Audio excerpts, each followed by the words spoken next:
Afternoon, everyone.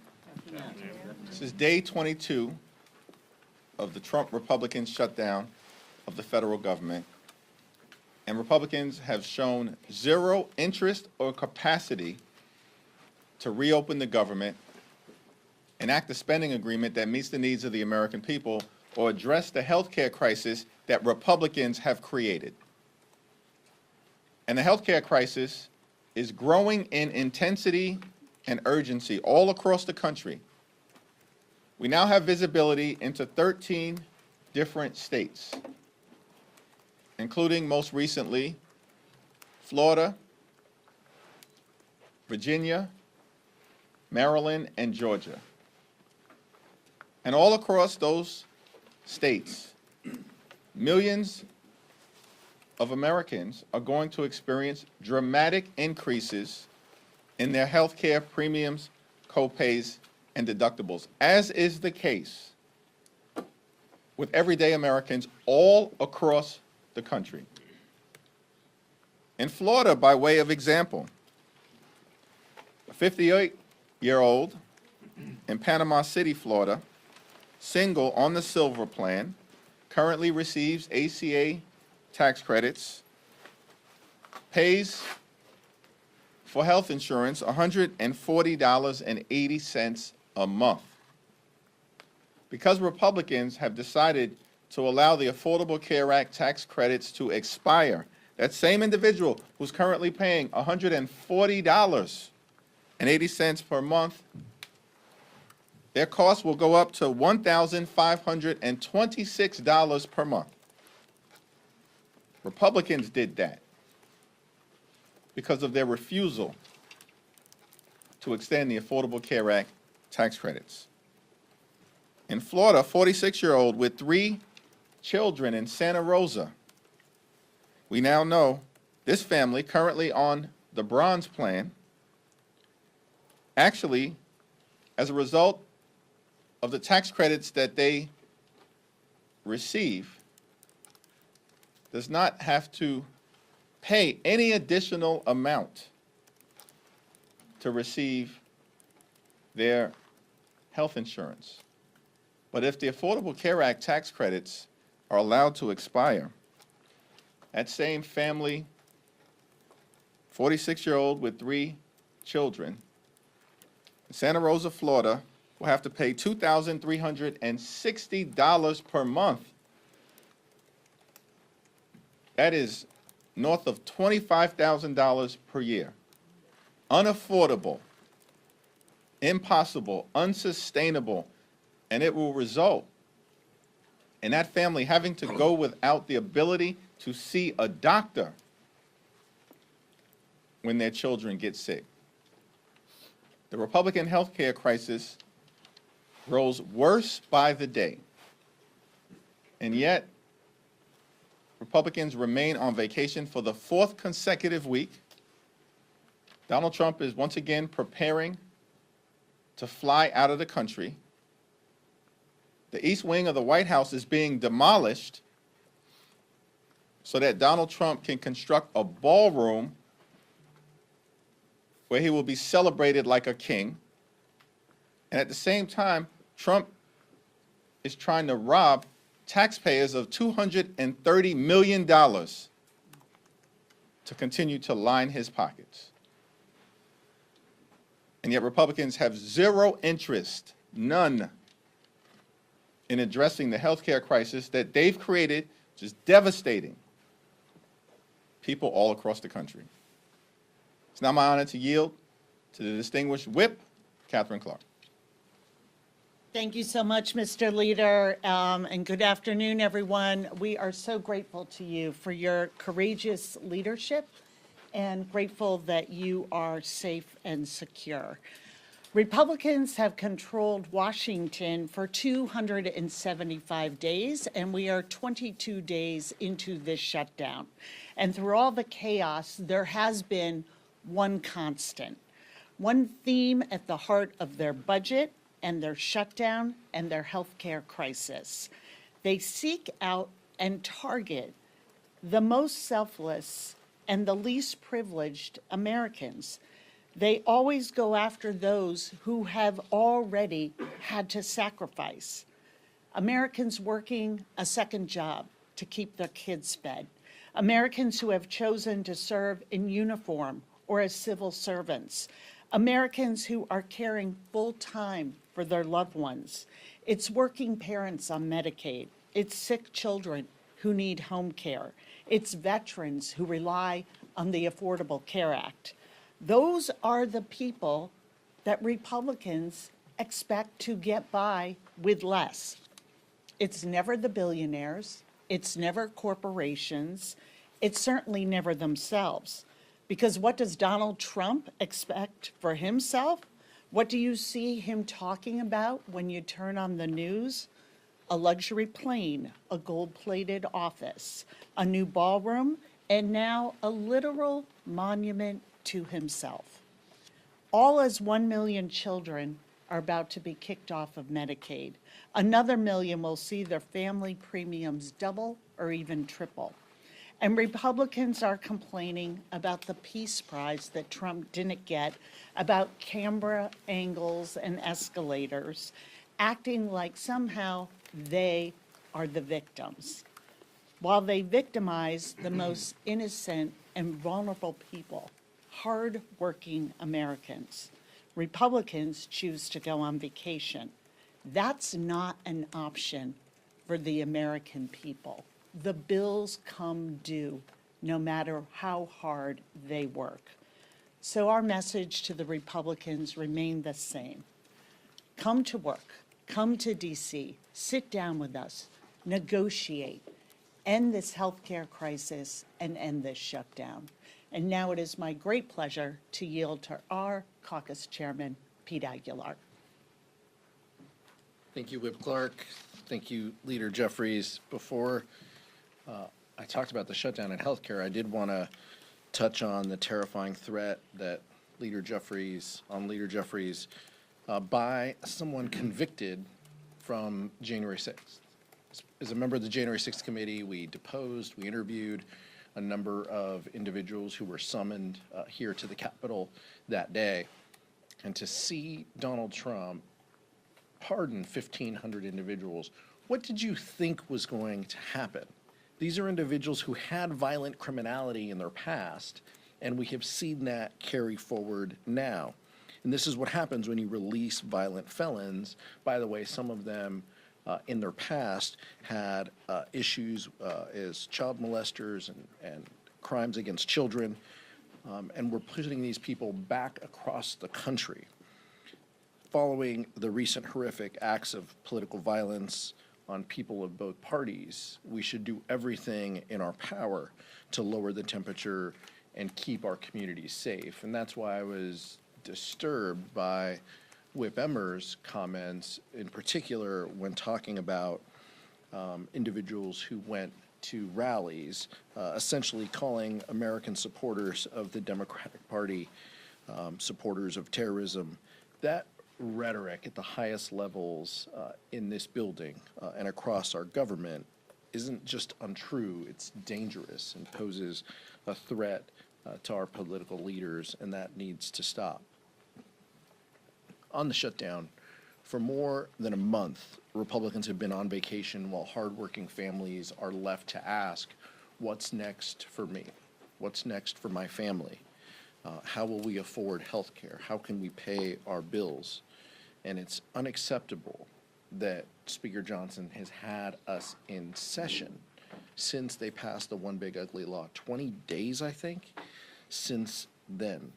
Over 100 days have lapsed in the calendar, and we have been in session about 20. This is shocking. Then it's unacceptable that, and the American people see this. They can't show up for work 20 days over 3.5 months and expect to get paid. They're using this time to hide from their responsibilities. To carry, they have chosen to carry forward unpopular health care policies. Even when Republicans like Marjorie Taylor Greene, Kevin Kiley, Beth Van Dyne have all said that Republicans should be in D.C. working. And even Leader Thune says it's time for House Republicans to consider coming back into session. The American people are smart. They know who will make their lives better. They know who is looking out for their costs and who wants to lower the costs that they face. And they know Republicans who control the White House, the House, and the Senate have the power to undo the damage that they've caused with this healthcare crisis. Democrats aren't giving up. If anything, we're more motivated and focused on our work ahead to protect Americans' healthcare. It's time for Speaker Johnson and House Republicans to join Democrats in finding a solution to reopen government and address this healthcare crisis that they've created. The American people are waiting. Leader Jeffries. Thank you, Pete. Thank you, Catherine. Questions? Has Speaker Johnson reached out to you at all since the January 6er made a threat on your life? No. Thank you, Mr. Leader. At this point, do you think a new CR is needed past that November 21st date? And if so, what would be an acceptable end date? And would it have to be paired with some type of vote on an ACA extension? What we need to occur right now is what Democrats have maintained from the very beginning. At this point, we need to reopen the government.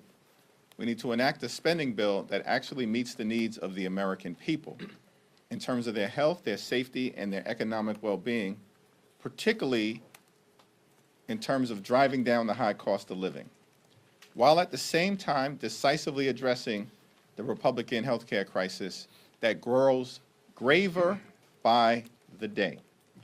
Our position over the last several weeks has remained consistent. Cancel the cuts, lower the costs, save healthcare, address the urgency of the expiration of the Affordable Care Act tax credits. This is not a partisan issue. And that's why we've seen Democrats and now many Republicans, traditional conservatives and right-wing conservatives like Marjorie Taylor Greene, all acknowledge what Democrats have been saying for weeks, which is that the Congress needs to act to extend the Affordable Care Act tax credits to prevent tens of millions of Americans from experiencing dramatically increased premiums, copays, and deductibles. Those increases will devastate the American people. It's unacceptable. And House Republicans need to cancel their vacations, get back into town so we can do the business of the American people. Thanks. Back. Thank you, Leader Jeffries. Do you have a response to Trump refusing to meet with you and Leader Schumer until the shutdown's over? Donald Trump has spent more time on the golf course than he has in talking to Democrats on Capitol Hill to reopen the government, to enact a spending agreement that's bipartisan, and to address the Republican health care crisis. His behavior, unpresidential, unhinged, unpatriotic, un-American, throughout this process, speaks for itself and makes clear that Republicans shut the government down and have had zero interest in opening it up. Why? Because they'd rather inflict this kind of pain on hardworking federal civil servants and the American people than provide health care that's affordable to everyday Americans, working class Americans, and middle class Americans. Catherine, Pete? Yeah. Good. All right. Michael? Thank you, Mr. Leader. Going back to the CR conversation, some Senate Republicans, including Leader Thune, have said the longer the shutdown goes on, the higher the likelihood that a full-year CR would be necessary. What are your thoughts on that conversation kind of intensifying in the Senate? And maybe Chair Aguilar as an appropriator. I know appropriators hate those words, full-year CR, so I'm hoping you can explain to the American people why that's something that probably most Democrats would oppose in this situation. Let me let Chairman Aguilar and Whip Clark respond, and then I'll address the question as well. Well, just a reminder, Whip Clark is an appropriator on leave, by the way, in her leadership capacity. Look, as the leader mentioned, none of us want a continuing resolution. We want government open. I want people to go to the Smithsonian's. I want park rangers to be able to work. All of this is so incredibly important, and it's why Democrats have been very clear we want government to open. But that takes both parties. That takes Democrats and Republicans. And what frustrated me is, as you heard before, Michael, in the caucus press conferences is each time Republicans carried a bill in appropriations, they did it in a hyper-partisan environment. And what do I mean by that? They marked to a number, they used numbers that Donald Trump wanted, that they knew the Senate wasn't going to support, that they knew didn't have bipartisan support, and yet they carried forward. And Tom Cole, a well-meaning person, executed this strategy, knowing full well it was a waste of time. And what happened as a result? We wasted months when we could have been negotiating, when we could have been working to find common ground in a bipartisan way on actual funding bills. The deadline of September 30th has always been the deadline. It's always been the end of the fiscal year. It seems like House Republicans just maybe tuned in, week 2 of their vacation to figure this out. We knew this in April. We knew this in May and June. And it's just incredibly unfortunate that House Republicans wasted time when they could have been working in a bipartisan way. And our hope, our focus, our goal, we don't want to continue resolution for 14 months. I know the chairman of the Ways and Means Committee just mentioned that. We want actual government open. We want actual funding bills, but we want those done in a bipartisan way. The American people want that. They want us to address this healthcare crisis. It seems like House Republicans and Senate Republicans are the only ones who haven't realized that yet. Yeah, it is amazing to me that the new conversation is, well, what's the length of the next CR? Let's back up to where we are today. We are in the 22nd day of a shutdown that is completely avoidable. By coming to the table and talking about the American people, and that what they promised, what the Republicans promised, and the president promised on day one, we're going to help lower your costs. And everything has been made harder and more expensive. So come to the table. Why are you talking about the length of a CR? Come to the table and negotiate with us. End this healthcare crisis. Help the American people. And I repeat this every week, but 60% of households are not making it, unable to provide the basics. And so let's bring those voices in. And by refusing to even show up to do your job, the arrogance and the dismissal of what's happening in people's lives, how they feel when they know the threat to being able to provide for their families, being able to afford housing, groceries, the utility bill, and then this blow. I mean, how are people possibly supposed to be able to afford an increase of $2,000 in their monthly insurance premium? This is the issue we need to be talking about. And then we can work on making sure that we reopen government quickly. And the other, they are now trying to reimagine themselves as the champions of federal workers, of the champions of food programs and health care, when all they have done is take an axe to all of that since they came into office, and deliberately, their word, inflict trauma on people who serve the public. So come to the table, come back to work, and put the voice of American families who are struggling back into the work you do. Then we can come together and get government reopened quickly and get healthcare costs back under control for American families. We're in the midst of a cost of living crisis here in this country. Donald Trump and Republicans promised to lower the cost of living on day one. Costs aren't going down, they're going up. Electricity prices through the roof. Housing costs up. Grocery costs up. Child care costs up. And now Republicans refuse to do anything to extend the Affordable Care Act tax credits, which is going to result in tens of millions of people experience dramatically increased premiums, copays, and deductibles. It's out of control. It's a cost of living crisis and it's a healthcare crisis at the same time. And yet Republicans continue to ignore it, refuse to deal with it. And on top of all of that, we're in a moment where millions of Americans are about to increase their experience with heightened food insecurity, with hunger, because of the one big ugly bill and the fact that Republicans enacted the largest cut to nutritional assistance in American history. These are all quality of life issues that have to be dealt with right now. And yet Republicans want to talk about process and their my way or the highway approach, their take it or leave it approach, which is what they've been visiting on the American people this entire year in terms of their extremism. And it's all unacceptable. Just come back to work. Let's sit down. Let's negotiate a bipartisan agreement. Let's reopen the government. Let's address the high cost of living in the United States of America. Let's address the hunger that you're creating. And of course, let's address the Republican health care crisis. Thanks. Mr. Leader, given the rampant misconduct we're seeing among immigration agents, most recently on Canal Street yesterday in Chinatown, New York City, do you think eventually ICE should get the Doge treatment? We've all been very outspoken as it relates to the out-of-control behavior unleashed on law-abiding immigrant communities by mass agents hiding their identity and far too often violating the rule of law, often directed at people who are American citizens. And it's all unacceptable.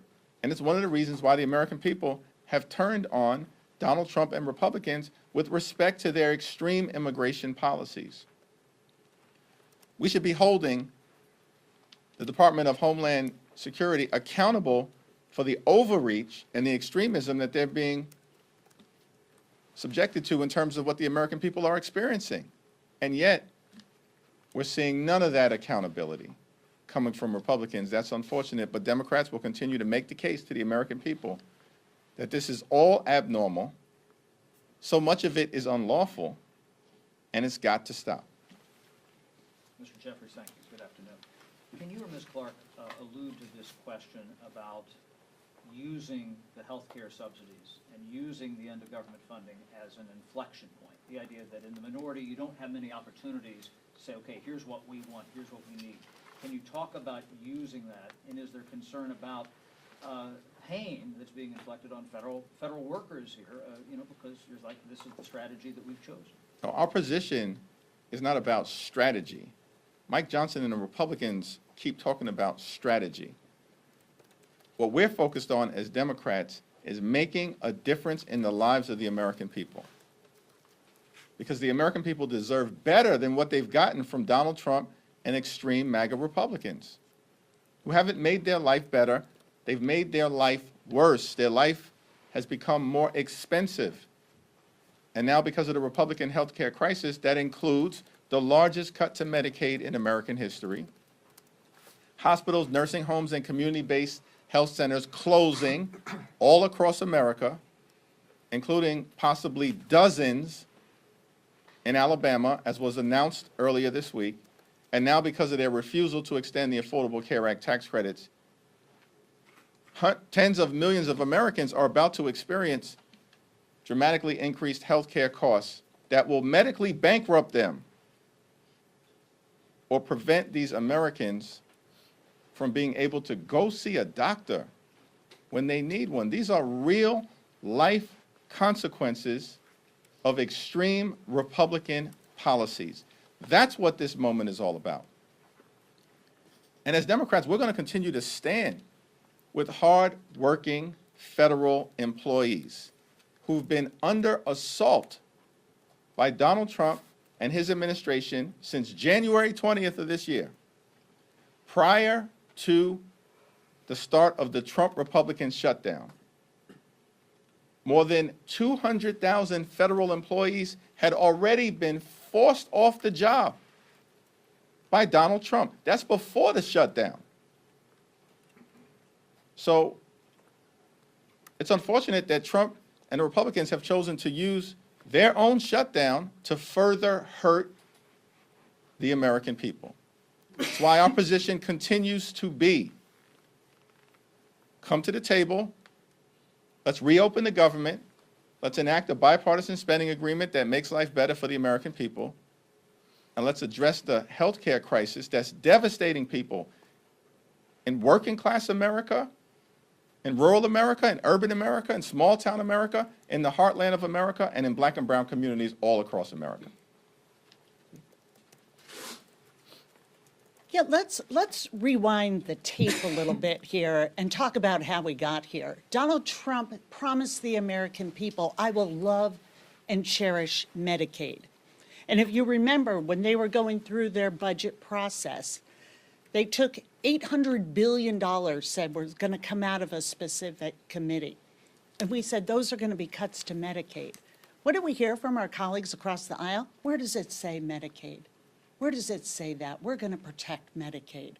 When they knew full well they were going after people's health insurance. We have been trying to meet with them, talk to them, use the appropriations process to cut a fair deal. It's this theme that I've been talking about, that why do you go after the American people who are struggling to get by? Why is that the bargain? That we are going to pay for tax cuts for the very wealthiest of Americans and corporations with the hard-earned dollars of the American people who want and are entitled to be able to afford health insurance. And what have we seen since they're going to love and cherish Medicaid? Dramatic cuts, $1 trillion, 15 million people at risk of losing health insurance, $500 billion out of Medicare, these cuts to the ACA, taking away the tax credits that keeps premiums affordable for people, and all for what?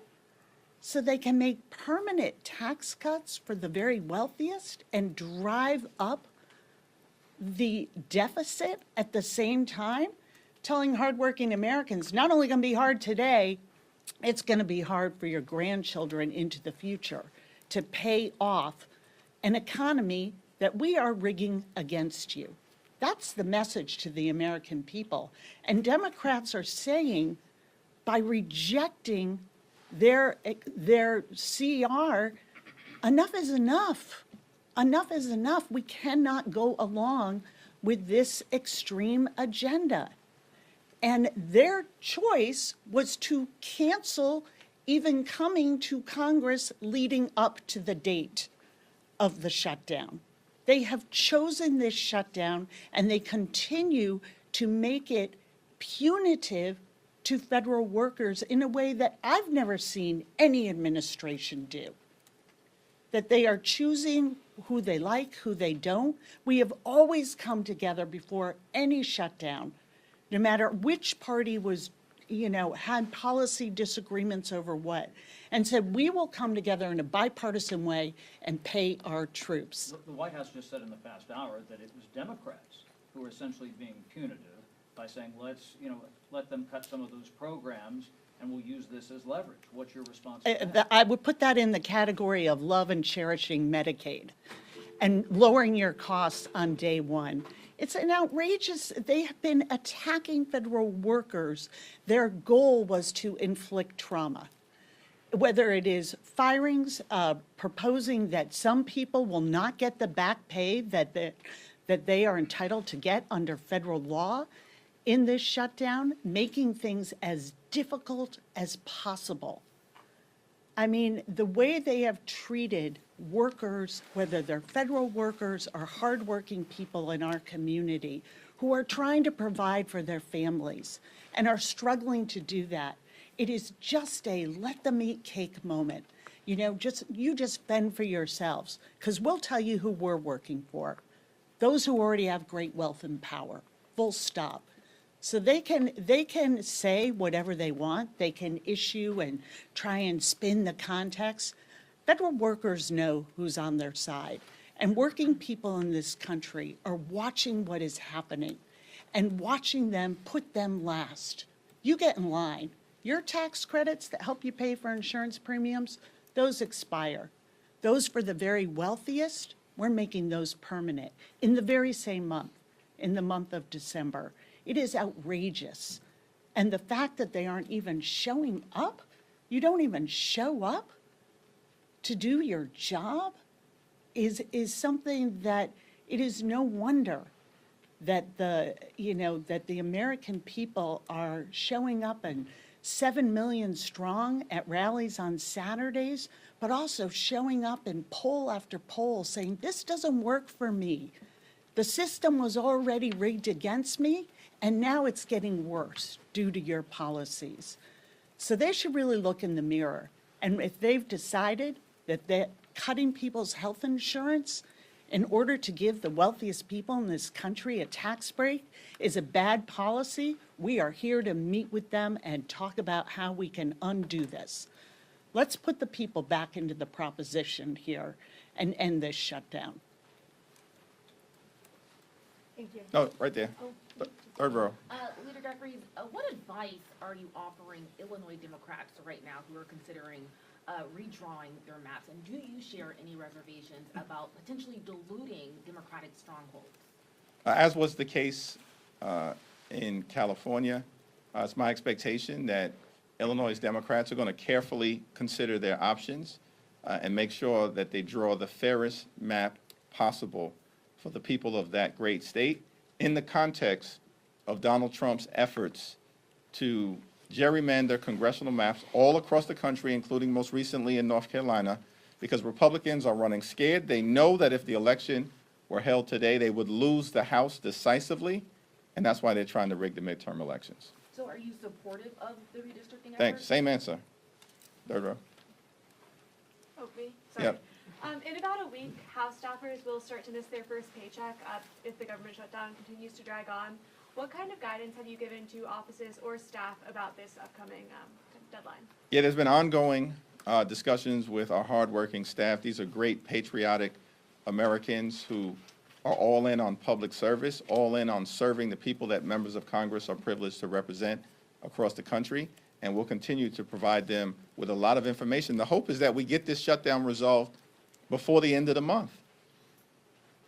We've been maintaining that position from the very beginning of the Trump Republican shutdown. But Republicans have had they shut the government down. All the Republicans talk about every time they stand at this podium or appear on TV, from the speaker on down, all they talk about is the American people gave them unified government, complete control of government.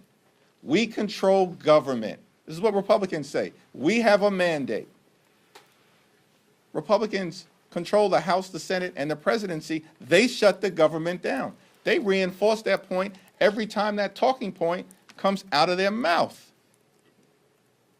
And what Democrats are saying is that we want to find a bipartisan path forward, but that involves good faith negotiation on the other side of the aisle, so we can come to a common sense resolution in ways that are actually designed to make life better for the American people. We're fighting to lower the high cost of living. We're fighting to fix the healthcare system that Republicans have broken.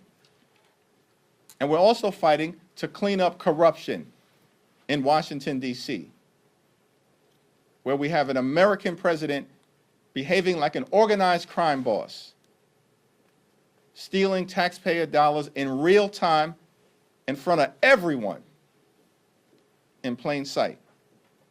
And the Republicans have nothing to say about the emerging crime scene at 1600 Pennsylvania Avenue. Thank you. November 1st is coming up quite soon, and more Americans will get those premium notifications. What is the or is there a strategy change once you hit that date and then beyond that date in terms of how Democrats are viewing the shutdown, how you're messaging, and what we can all expect going forward? Our view has been very clear from the beginning.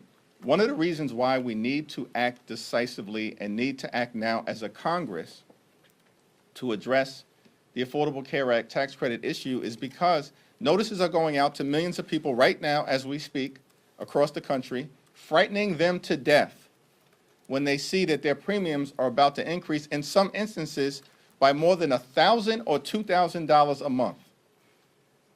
And more than 90% of the people who receive Affordable Care Act tax credits make approximately $63,000 a year. Think about that.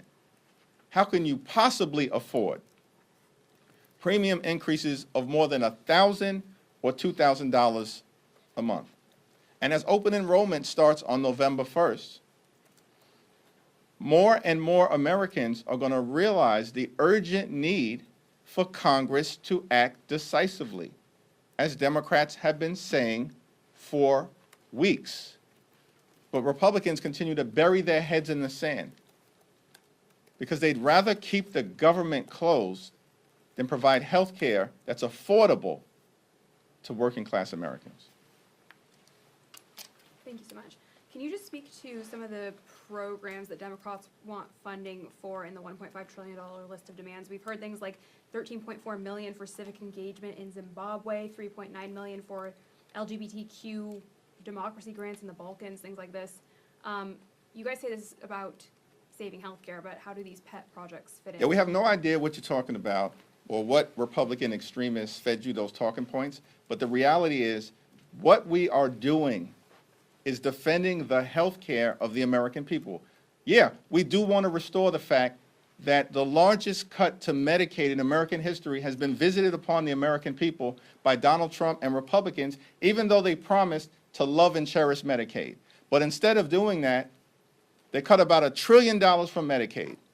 And as a result of that fact, hospitals, nursing homes, and community-based health centers are closing all across the country, including in Republican states like Georgia, like Alabama, and Republican states all across the country. And Republicans have visited the largest cut to Medicaid in American history on their own people. That's what we want to restore. We want to avoid the fact that because of what Republicans did in their one big ugly bill, what they did is to trigger the possibility of a $536 billion cut to Medicare, because Republicans have put a bullseye on Medicare and Social Security since those earned benefits were created. And yet we have a problem with the fact that Republicans want to devastate the Medicare of the American people. And why did they do that? Why did they cut Medicaid by almost $1 trillion? Because they want to reward their billionaire donors with massive tax breaks. And they made those massive tax breaks permanent, while at the same time can't even be bothered to extend Affordable Care Act tax credits for working class Americans who are about to experience dramatically increased premiums, copays, and deductibles. The American people know that Democrats are fighting for them, for working class America, for middle class America, and for everyday Americans, and that Republicans continue to show up for the wealthy, the well-off, and the well-connected. Yep. We've got a new congresswoman from Arizona. Speaker Johnson keeps saying that his antics and stunts, whatever you're doing, and he says the new lawsuit is for national publicity. Would you care to comment on that? Well, let me yield to Catherine and Pete as well. I had the opportunity yesterday to stand with Jamie Raskin and Congresswoman-elect Adelita Grijalva after Democrats tried for the 5th time to be recognized so that Representative-elect Adelita Grijalva could be sworn in. 4 weeks have passed since she was elected. And the reason why Mike Johnson and House Republicans refused to swear in Representative-elect Adelita Grijalva is because they want to continue to hide the Epstein files from the American people. That's crystal clear at this point in time. There is no other reason that this has dragged on this long when extreme MAGA Republicans who were elected out of the state of Florida underperformed in those elections, by the way, dramatically, as Republicans have been doing all across the country, and as we'll see in New Jersey, in Virginia, and in California in under 2 weeks. Those two extreme MAGA Republicans, these are individuals who aren't even qualified to serve in the people's house. Let's be clear about that. And yet, Mike Johnson decides to swear them in less than 24 hours after these extremists are elected to the House of Representatives, and now 4 weeks have passed. The reason why they continue to unlawfully block the swearing in of Adelita Grijalva is because they are actively hiding the Epstein files from the American people, and they're protecting someone clearly, the wealthy, the well-off, the privileged, and the well-connected. Catherine? Okay. Yeah, I mean, I just think this is so shameful that someone who won with 70% of the vote, by the way, the vote total that she had was a larger percentage than the two Republicans that they swore in. So under his own standard, right, we need to swear her in. She has a certificate of election from the Secretary of State in Arizona. It is absolutely shameful that Speaker Johnson hasn't given her the oath of office. Members were sworn in during the government shutdown 6 years ago. New class of members took their oath of office. None of these excuses actually mean anything, is what Leader Jeffries just said. These are just talking points because he doesn't want to swear her in to be the 218th signature on these Epstein files. That's just what it is. But for her, and I know Adelita Grijalva is more concerned about her constituents than she is about her. This is about 800,000 people in the state of Arizona who don't have a voice here on Capitol Hill until she takes office. So for those people who are reaching out, who need help and support, who are navigating federal agencies, veterans who need VA appointments, those individuals don't get the help and support because they don't have a member of Congress. They can go to their senators, and we encourage them to do that. But it's absolutely shameful that Speaker Johnson won't swear Adelita Grijalva in, and it really does beg the question of, what are you hiding? Why not? How easy can this be? Pro forma session, swear a member in. It's not that hard. Speaker Johnson needs to do the right thing.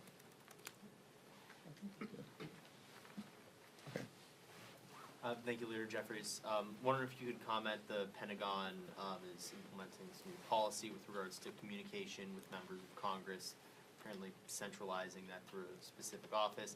How, from your perspective in Congress, would that affect the day-to-day operations here and your visibility as a co-equal branch of government into what's going on there? Well, this is just another example, and by the way, Pete Hegseth, the most unqualified Secretary of Defense in American history, and an example of the type of extremists that have been rubber stamped by Republicans in the Senate. They know these people were unqualified. They put them into office, and now they're continuing to undermine American values every single day of the week, as opposed to actually doing their job. And from our perspective as Democrats, listen, we're not going to bend, we're not going to break, we're not going to bow down to any wannabe king as it relates to upholding our oath of office and standing up on behalf of the American people. The Republicans were confused as we began to deal with the spending bill issues that we're confronting right now on behalf of the American people. They are very confused because all along Donald Trump knows that House and Senate Republicans, they function like a wholly owned subsidiary of the Trump cartel. That's how they act. They just rubber stamp Donald Trump's extreme policies and they move on. Don't say anything about it. Boss says jump, they just say how high. That's how Republicans have behaving all year. Our thing is that, no, we are a separate and co-equal branch of government. We don't work for Donald Trump. We don't work for J.D. Vance. We don't work for their MAGA billionaire donors. We work for the American people. And that's why we're standing up for the health care of everyday Americans. And that's why Democrats are in this fight until we win this fight. Thank you all. Oh,